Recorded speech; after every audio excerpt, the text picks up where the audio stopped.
Okay, so this is a writing exercise that we did in my writer's group, where we each um, gave a word or phrase, and then we all wrote something using those words and phrases.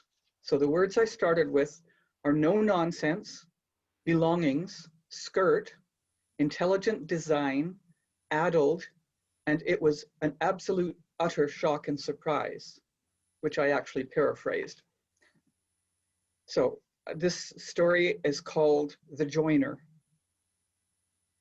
In the bustling Halifax harbor, Dagfinn Christensen hoisted a heavy bale of furs onto his shoulder and strode up the gangway of the clipper ship, the Bristol Queen, across the deck and down the ladder into the hold. The cargo master directed him in a no-nonsense tone, words in English that Dagfinn didn't understand. But the man also pointed, so Dag heaved the bale to the top of the indicated stack. He had come to this British colony for the adventure and the opportunities. Knowing he had excellent skills in a much sought-after trade, he had believed he could find work easily. But with his limited English, he discovered no one would hire him as anything except a laborer. For 3 months now, he had slaved as a stevedore, loading cargo onto ships he could have built from the keel up, sleeping in a net shed near the fisherman's wharf, living on seaweed and discarded scraps the fishermen threw away, and saving every penny of his wages. He dreamed of starting his own business, working for himself instead of earning a pittance, while his skills made someone else rich. But finding someone to teach him English had proven almost as impossible as finding work in his own trade. A big man, blond and muscular, many people misjudged Dagfinn, deeming him an ox of a man with prodigious strength but little intelligence. And the English, he found, tended toward an arrogant and superior attitude anyway, especially with foreign immigrants. He had passed an Englishwoman on the narrow boardwalk just yesterday, and she had twitched her skirt aside as if brushing against his leg might contaminate it. He finished loading the smaller loose crates and bales and went to help on the capstan, hoisting the heavier loads in nets with block and tackle. 3 loads they lifted and lowered into the hold, where others arranged the items to prevent shifting during rough seas. Then, on the 4th load, they heard a sudden loud crack as the loading spar split. They all froze in absolute shock and horror as the spar shattered and half a ton of cargo crashed onto the deck, punching a hole through the planks and shattering the bulwark. Luckily, no men got hurt. The captain and the cargo master stared at the damage in grim silence for a moment. "That's a bit of bad luck," the latter admitted. "Aye," the captain agreed, shaking his head. "Bad luck on top of worse. With our carpenter buried at sea, that is at least a 2-week delay while we wait for local men to make repairs." Dagfinn understood only half of what they said, but he recognized their dismay. He examined the damage, ran his hand over the shattered rail, and calculated the best way to make repairs. The hole in the deck would be fairly straightforward, but the bulwark would take some expert joinery. The broken spar would need to be replaced and rigged before they could finish loading the cargo, and by day's end they would have to start paying dock fees for any freight remaining ashore. Dagfinn turned to the captain, pointed to himself, and offered, "I fix? 3 dagar. Du har 3?" The man stared at him. "What's he saying?" the captain asked. 3 dogs? Du har 3? What does that mean?" A crowd of crewmen had gathered, and one of them jeered, "He's addled." Another, more widely traveled, said, "No, he's speaking Norwegian, sir. He's offering to repair the damage in 3 days and wants to know if we have wood." The captain studied the hulking stevedore with a doubtful frown, but the cargo master pointed out, "We have little to lose by letting him try, sir. The Adams brothers will put us on a list anyway and make us wait weeks while they do other tasks where timing is not so critical.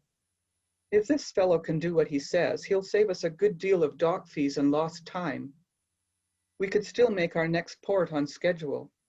Plus, we will have the satisfaction of telling those lubbers they lost the assignment to an uneducated laborer who can't even speak the king's English." If he makes a botch of it, we still remain on the Adams list. The captain nodded thoughtfully. He turned to his first mate and said, "Bring him whatever he needs, wood and tools." He started to turn away, then paused to add, "Since Johnson seems to understand that foreign gabble, assign him to assist and keep an eye on the man to make sure none of the tools disappear." With his limited Norwegian, Johnson managed to inform Dagfinn that he had permission to make the repairs. They descended together to the lower levels, where the sailor showed Dagfinn the store of wood supplies for repairing the ship at sea. Just touching the wood gave Dag a feeling of peace. He chose good hardwoods, sturdy oak planks for repairing the deck and bulwark, and a length of maple to match and replace the shattered top rail. Those sailors not on shore leave helped the stevedores shift the fallen cargo down into the hold, exposing the splintered gap in the decking. It took the rest of the afternoon and into evening for Dag to cut away the shattered wood, measure, mark, and carve the new planks with half-lap joins for a strong, watertight fit. Then, while Johnson caulked the already tight seams, Dagfinn turned to examine the bulwark. In the fading light, he assessed what they had to do the next day. He studied the shape of the railing, took measurements, and marked the length of maple. Then he told Johnson in Norwegian, "I will take this tonight and work on it, carve the basic shape. Tomorrow I will bring my own tools." Johnson nodded, understanding only half of what he heard, but confident after spending half a day working with Dagfinn that he was a skilled and trustworthy craftsman. Dag strolled down the dockside toward the net shed where he slept. He checked the baskets where fishermen left unwanted species from their catch for the poor to claim. He picked out a pollock, a soft whitefish unpopular in the marketplace, but better than going hungry. After cooking and eating his supper, he dug beneath a pile of nets where he had hidden his belongings, including his beloved joining tools. Then he sat beside the lamp in the yard and worked on the maple, carving and caressing its smooth grain lovingly. Dag was not just a carpenter, nor even a master joiner. He was an artist in wood. The wood spoke to his fingers. The tools helped him communicate with it and shape it to his will. At first light the next morning, Dag mounted the gangway with his bag of tools over his shoulder, the length of maple in his hand no longer a blank. By the time Johnson appeared, Dagfinn already had the raw edges of the bulwark trimmed and had started shaping them to marry the new wood with tongue and groove joins. It was exacting work that took time, carving carefully with chisel and mallet. Any mistakes would mean having to trim the wood back and start over. Johnson watched with interest as the job progressed, impressed by Dagfinn's skill and intense focus. At noon, he provided ship's biscuits and a local cheese for lunch, and had to practically pry Dag away from the job long enough to eat. By sundown, they had the bulwark almost completed, with only one more plank to carve and fit into place. But with the failing light, they could not take the chance of ruining the work. On the following day, after completing the final plank, Dagfinn turned his attentions to the top rail. He refined his carving to match the smooth curves of the existing rail, then sculpted a dovetailed join that married the new wood almost seamlessly with the old. A coating of varnish would make the repair almost invisible. While Dag sanded the join smooth, Johnson went to inform the captain that the work was finished and to report that the foreign carpenter was very good at his trade. When the captain arrived, Dagfinn stood back, allowing him to examine the work. The crew had watched Dagfinn working for 3 days, and they gathered around hopefully, waiting to hear the captain's verdict. He stamped on the deck planks, but felt no weakness in the repairs. He ran a hand over the rail and marveled at the tightness of the bulwark seams.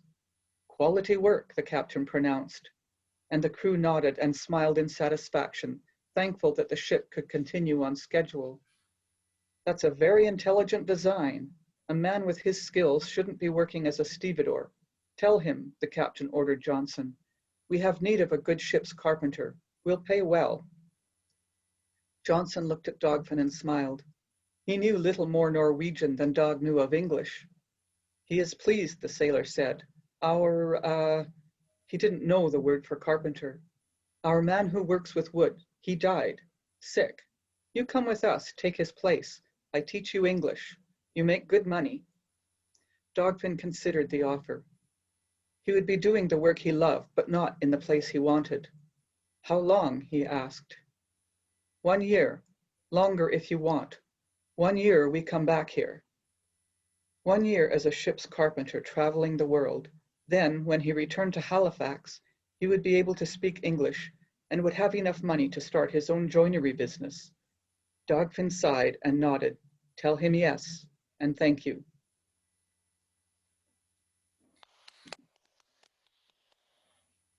Thank All you. right. Thank you That was very much, awesome. Shelley.